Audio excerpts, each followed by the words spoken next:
Hello students, let's start our next topic. Bajirao first. Bajirao पहिला हे तुम्ही नाव ऐकलं असेल. पुण्यात जर गेलात तर हे नाव नक्की ऐकायला मिळतं, Peshwa Bajirao. After the death of Balaji Vishwanath, Shahu Maharaj appointed Balaji's son Bajirao first the Peshwa in 1720 CE.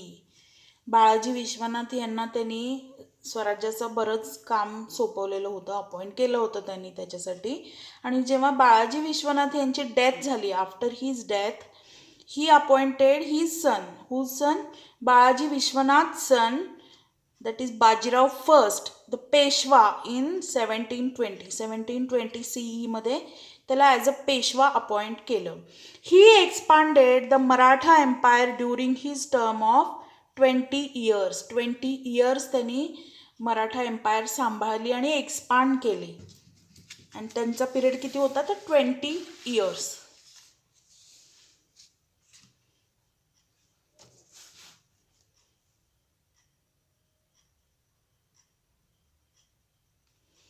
Nizam defeat a Palkhed. The Mughal Emperor Farooq Sher appointed Nizam ul Mulk the Subedar of Deccan. The Mughal Emperor कोण होता त्यानंतरचा तर the Mughal emperor Farooq सिर appointed Nizam ul मुल्क नावाच्या माणसाला त्यांनी डेक्कनचा सुभेदार, डेक्कन याचा अर्थ दक्षिण किंवा साऊथच्या सुभेदार म्हणून त्याला अपॉइंट केलं. He in 13 CE Nizam tried to establish his separate existence at Hyderabad. 1713 CE मध्ये निजामाने हैदराबादमध्ये सेपरेट त्याचा एक्झिस्टन्स एस्टॅब्लिश करायचा प्रयत्न केला. याचा अर्थ he tried to establish his own region. The emperor किंवा he tried to become a separate king of his separate kingdom. In 1713 CE, Nizam tried to establish his separate existence at Hyderabad. The emperor had given the Marathas the right to recover Chauthai and Sar Deshmukhi from the Mughal areas. हे आपण पाहिलं होतं. बाळाजी विश्वनाथांपासून आपल्याला मराठ्यांना हा right मिळत होता चौथाई आणि सरदेशमुखी कलेक्ट करायचा. Nizam was against it, but Nizam, which is from Hyderabad, he was against it. He captured some part of Pune Pargana. आणि त्यांनी पुणे परगणा मधला म्हणजे पुणे रिजन मधला काही पार्ट हा कॅप्चर केला. Bajirao decided to checkmate the Nizam. He defeated the Nizam at Palkhed near Aurangabad. The Nizam accepted the Maratha right to collect Chauthai and Sardeshmukhi. हा जो निजाम होता हा आपल्या राईट विरुद्ध मराठ्यांना जो राईट मिळाला होता चौथाई आणि सरदेशमुखी म्हणजे काय तर एक रेव्हेन्यू जो होता या मागच्या पॅराग्राफमध्ये हे तुम्हाला बघायला मिळालेलं आहे. तर तो कलेक्ट करण्याचा राईट होता तो त्याला नको होता मराठ्यांना द्यायला. मग बाजीरावनी काय केलं, बाजीराव फर्स्टनी ठरवलं की या निजामाला अद्दल घडवली पाहिजे. Then he attacked on Nizam and battle of पालखेडमध्ये ही फाईट झाली किंवा हे बॅटल झालं and he defeated the Nizam. The Nizam accepted then Maratha right to collect chauthai and sardeshmukhi. या फाईट नंतर या वॉर नंतर त्यांनी आपला राईट मान्य केला. As the Mughal power had become weak, Bajirao knew that there was more scope to expand the empire towards northern side. Shahu Maharaj supported his policy. As the Mughal power had become weak, Mughal power हळूहळू weak व्हायला लागली होती आणि बाजीरावाला हे माहिती होतं that there was more scope to expand empire towards northern side. आता मुघल पॉवर ही सगळी दिल्ली साईडला होती आणि तिकडे जर ती वीक पडते तर आपलं स्वराज्य जर तिकडं एक्सपांड केलं तर हा चांगला चान्स होता हे बाजीरावाला माहीत होतं. आणि शाहू महाराजांनीही त्याच्या या पॉलिसीला किंवा त्याच्या या म्हणण्याला ॲक्सेप्टन्स दिला, सपोर्ट दिला. Malwa in today's Madhya Pradesh was part of Mughal Empire. Bajirao sent Malharrao Holkar, Ranoji Shinde and Udaji Pawar under the leadership of his brother Chimaji Appa to Malwa. There they strengthened the posts. तर त्यांनी काय केलं मग, आत्ता जे मध्य प्रदेशामध्ये माळवा हा प्रदेश येतो, आत्ताचा इंदोर वगैरे त्या साईडला तो माळवा एरिया आहे किंवा माळवा रिजन आहे. तर तिकडं त्यांनी ह्या लोकांना पाठवलं. कोणाकोणाला तर बाजीराव सेंट मल्हारराव होळकर. मल्हारराव होळकर हे अहिल्याबाई होळकरांचे सासरे. अहिल्याबाई होळकर यांच्याविषयी नंतर आपल्याला वाचायला मिळेल. Ranoji Shinde and Udaji Pawar under the leadership of his brother. कोणाचा ब्रदर आहे हा? चिमाजी अप्पा. हा बाजीराव फर्स्टचे हे ब्रदर आहेत चिमाजी अप्पा. त्यांना माळव्याला पाठवलं. There they strengthen the post. There they strengthen the post. Post याचा अर्थ त्यांची जी एक ठाणी होती, म्हणजे इकडून जाऊन मराठ्यांनी तिथं काही आपले रोवून ठेवलेलं होतं, हा भाग आमचा, अशा पद्धतीच्या त्यांच्या ज्या छावण्या होत्या त्याला पोस्ट म्हटलं जातं. आता इतके लोक जर तिकडं त्यांनी पाठवले तर त्या अर्थात त्या छावण्याही स्ट्रॉंग झाल्या. Bundelkhand. Bundelkhand means some part of today's Madhya Pradesh and Uttar Pradesh. Areas around झाशी, पन्ना अँड सागर. झाशी, पन्ना, सागर हा मध्य प्रदेशामधला एरिया आहे आणि त्याच्याच जवळ आहे बुंदेलखंड. आणि हा सगळा एरिया आत्ताच्या मध्य प्रदेश आणि उत्तर प्रदेशमध्ये येतो. King Chhatrasal had established his own kingdom in Bundelkhand.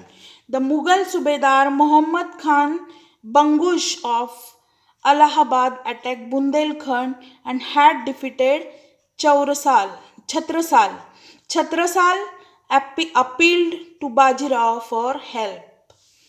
जो मुघल सुभेदार होता मोहम्मद खान बंगुश अलाहाबादचा, त्यांनी बुंदेलखंडवर अटॅक केला. आणि बुंदेलखंडचा किंग कोण होता त्या काळातला? तर किंग छत्रसाल हा तिथला किंग होता. आणि मग छत्रसालनी हेल्पसाठी कोणाला अपील केलं तर बाजीराव फर्स्टला. बाजीराव टूक a charge. Bajirao took a large army and went to Bundelkhand. He defeated Bangush. Chhatrasal honored Bajirao. This is how Maratha established their supremacy in Malwa and Bundelkhand. मग इकडनं बाजीराव फर्स्ट हा छत्रसाल राजाच्या हेल्पसाठी गेला. त्यांनी त्या मुघल ह्याला हरवलेला आहे. मुघल सुभेदार जो होता त्याला डिफीट केलं आणि अर्थातच मग तिथे सुप्रीमसी म्हणजे चांगलं इम्प्रेशन तिथं एस्टॅब्लिश झालं. Bajirao demanded from emperor the office of subedar of Malwa. As a emperor declined this demand. बाजीरावांनी काय केलं, ह्या एम्पररला माळवाचा सुभेदार म्हणून अपॉइंट करावं असं मागितलं, पण त्यांनी ते डिक्लाइन केलं. मग त्याच्यावर बाजीरावाचं उत्तर म्हणून he marched on Delhi in 1737 CE. 1737 मध्ये त्यांनी दिल्लीवरती अटॅक केला. The Mughals were taken by surprise. आणि हे मुघलांसाठी मात्र अटॅक हा ॲज अ सरप्राईज होता. The Battle of Bhopal. The emperor felt uneasy on account of Bajirav's Delhi expedition. Delhi emperor जो होता त्याला मात्र हा बाजीरावचा एकदम अचानक झालेला जो अटॅक होता तो अवघड गेला. He invited the Nizam to protect Delhi. मग त्यांनी एकट्याला त्याला पॉसिबल नाही म्हणून त्यांनी निजामाला हेल्पसाठी अपील केलं. Nizam march against Bajirao with his huge army. Bajirao defeated him at Bhopal. Nizam agreed to secure the sanad of Malwa subedari for the Marathas from the Badshah. तर जेव्हा निजाम हा हैदराबादवरून दिल्लीकडं बाजीरावावर अटॅक करायसाठी येत होता, बाजीराव फर्स्ट यांच्यावर, तेव्हा या बाजीरावांनी काय केलं तर निजामला डिफीट केलं. And he Nizam agreed to secure the sanad of Malwa. माळवामधनं सनद गोळा करायची किंवा सुभेदारीची अट त्यांनी बादशाकडे मान्य करायचं कबूल केलं. The defeat of Portuguese.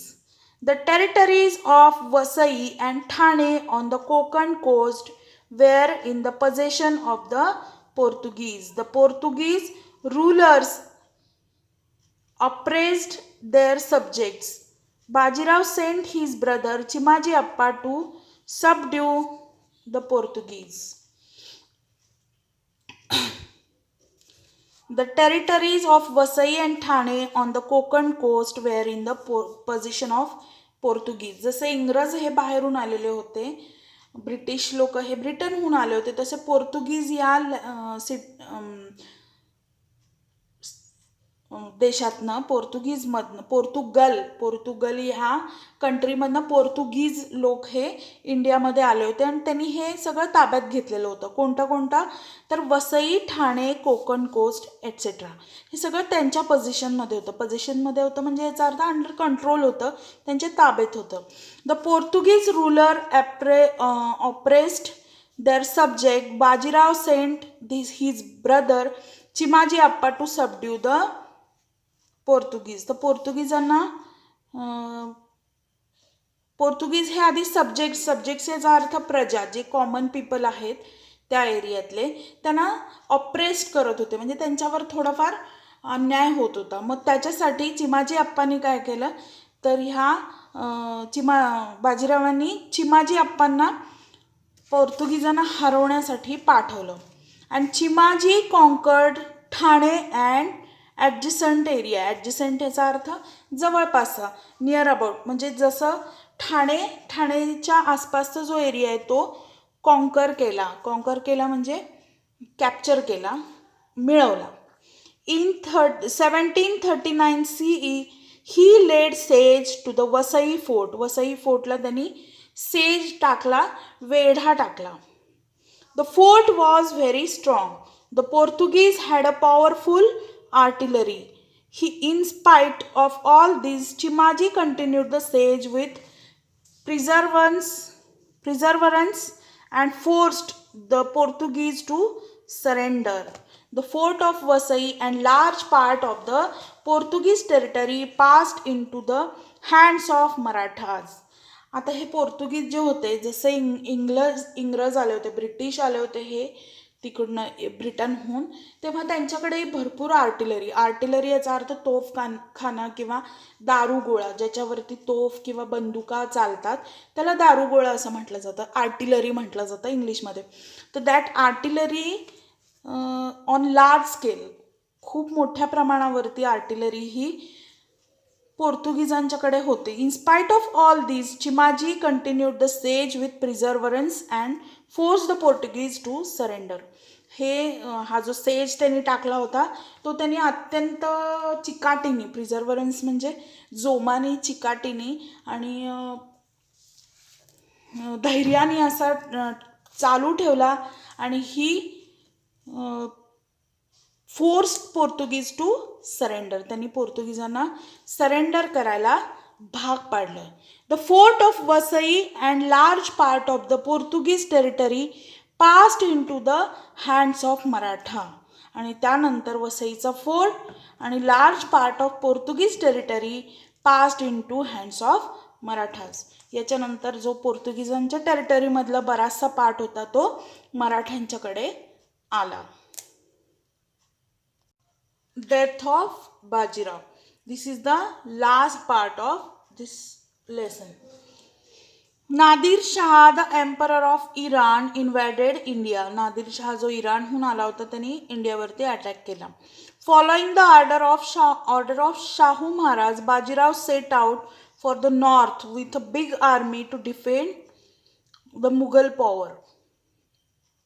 Mughal पॉवरला डिफेंड करण्यासाठी किंवा रक्षण करण्यासाठी शाहू महाराजांनी हे पाठवलं कोणाला, तर बाजीरावाला.